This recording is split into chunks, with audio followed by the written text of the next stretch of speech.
Olha, Thaís, e hoje a gente vai falar de um assunto super moderno, porque eu já vi essa discussão em nível nacional, mas hoje o Juliano Pessoa vai trazer um tema de muita reflexão para você que acompanha aqui a nossa programação. Você conhece o Juliano Pessoa, é advogado, especialista em direito médico, tá? E hoje a gente vai falar sobre o congelamento, tá certo, dos óvulos de paciente fértil que está ali num processo de tratamento de quimioterapia. Você sabia? O seu plano, você tem o direito de que o plano faça esse congelamento. Seja bem-vindo aqui ao nosso programa, porque eu estou falando que esse assunto, ele é um assunto diferenciado e muito moderno. Eu já venho acompanhando isso há uns 3 anos e já vi muita gente ter que recorrer à justiça para, obviamente, pela repercussão dos casos, para ter essa garantia. Mas hoje é ponto pacífico, é um direito do paciente, dessa paciente,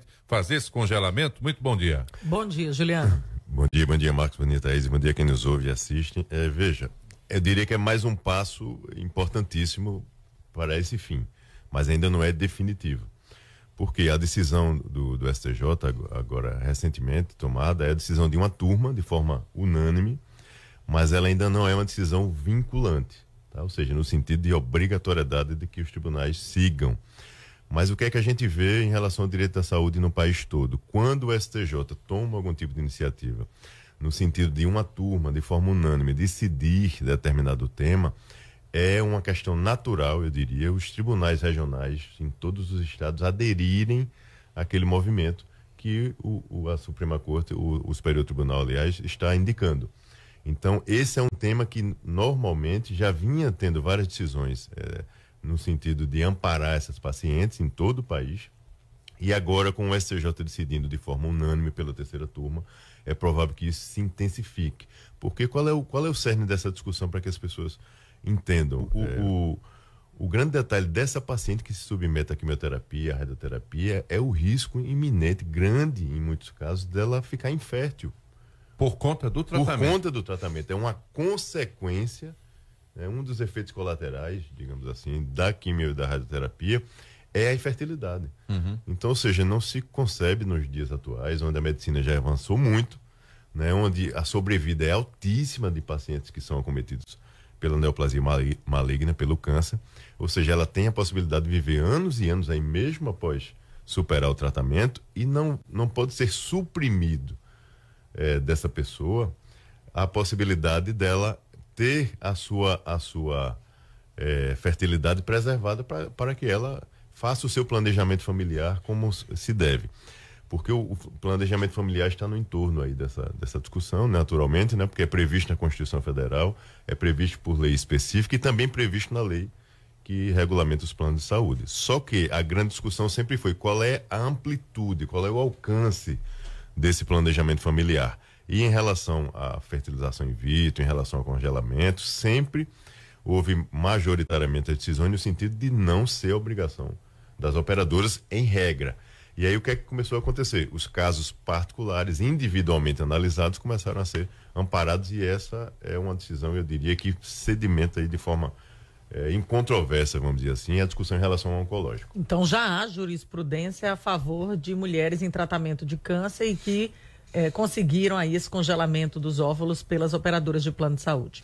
Isso, Thaís, você aborda um ponto específico. Não só há, como há em número gigantesco, eu diria.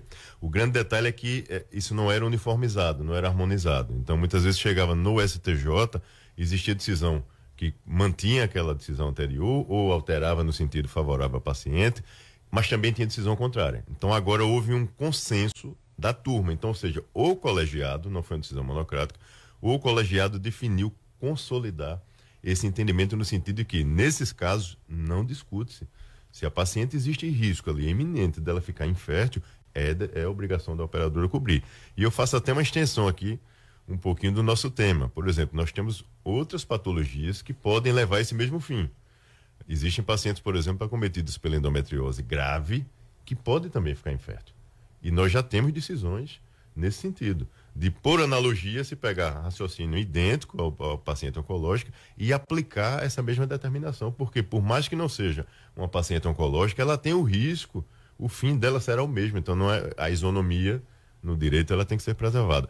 Então, ou seja, o que é que a gente deixa de recado? É preciso analisar o seu caso concreto, a sua documentação médica, o relatório que o seu médico forneceu, o que é que ele diz do seu caso, quais são os riscos envolvidos no seu caso determinado tratamento seja realizado e você tem risco A, risco B, risco C. Então, isso tem que ser analisado dessa forma criteriosa, minuciosa, mas havendo indício forte desse risco, né, de infertilidade, os tribunais vêm amparando e o Superior Tribunal de Justiça agora já deu esse indicativo. Juliano, quais são os critérios, né, para que essa paciente alcance justamente essa demanda tão importante, né, garantida na justiça? É que ela já seja cliente do plano há algum tempo, já tenha superado todo aquele prazo de carência? O que é o limite mínimo para que esse direito seja garantido, venha a ser garantido?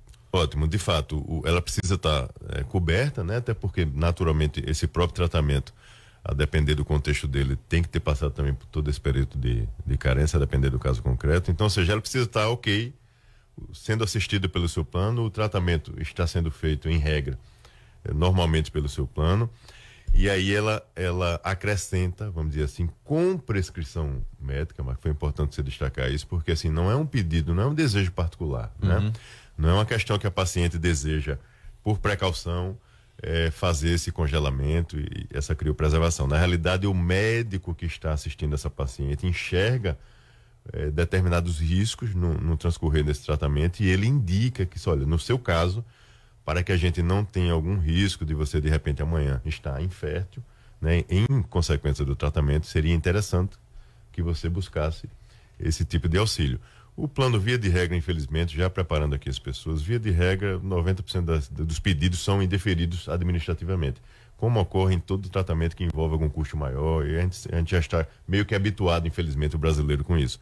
Mas o Poder Judiciário, é importante que as pessoas saibam, vem amparando e vem trazendo essa discussão com mais minúcia, com mais detalhe e assegurando, resguardando o direito dessa pessoa de assim permanecer fértil e poder fazer o seu planejamento familiar futuro. Então, busque ajuda nos órgãos de proteção e defesa do consumidor, na Defensoria Pública, se for o caso de não poder contratar um advogado particular, tem um núcleo de saúde que assiste as pessoas, o próprio Ministério Público tem um núcleo de saúde dentro dele que ampara essas pessoas, ou se for o caso, um advogado particular especialista nessa área, que está habituado a manejar essas ações, porque assim, existem critérios, como nós falamos, existe muito contexto que é analisado nesse caso, e é importante que seja um profissional que esteja habituado a lidar com essa documentação e habituado com esses temas da área da saúde. Pois é, e disposto a fazer o enfrentamento, né? E fica a dica aqui, eu não sei se a gente tem esse poder, Thaís, de audiência, de autocansar, por exemplo, o pessoal do marketing, né? Dos planos de saúde de um modo geral. Imagina só, você com um plano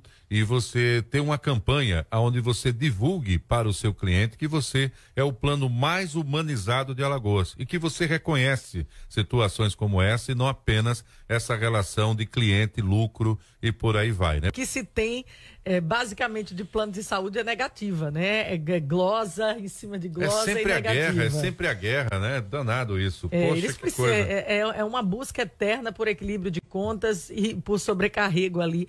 E por negativa de procedimentos. Mas nós estamos falando aqui, hoje, especificamente, do direito de fertilidade, de preservação da fertilidade de uma mulher que está ali em tratamento de uma doença que causa infertilidade. Então, nada mais justo que a operadora realmente cubra esse tratamento para garantir a fertilidade dessa mulher até o fim do tratamento. É o respeito à vida, básico, né, Thaís? E com certeza essa criança, quando nascer, onde é que o pai vai colocá-la como dependente? No plano, cara. Verdade, Juliano Pessoa, advogado especialista em direito médico, trazendo esse tema polêmico. Obrigado aí por escolher o Jornal da Mix também para essa discussão. Uma semana produtiva para você. 7h38. Deixa eu mandar aqui um alô. Tem um pessoal que estava no carro ouvindo essa fala. É o Glaucus, a Leia, o Guilherme, a Gil e a Jeane. Todas mulheres aí atentas a essa explicação aqui do doutor Juliano Pessoa.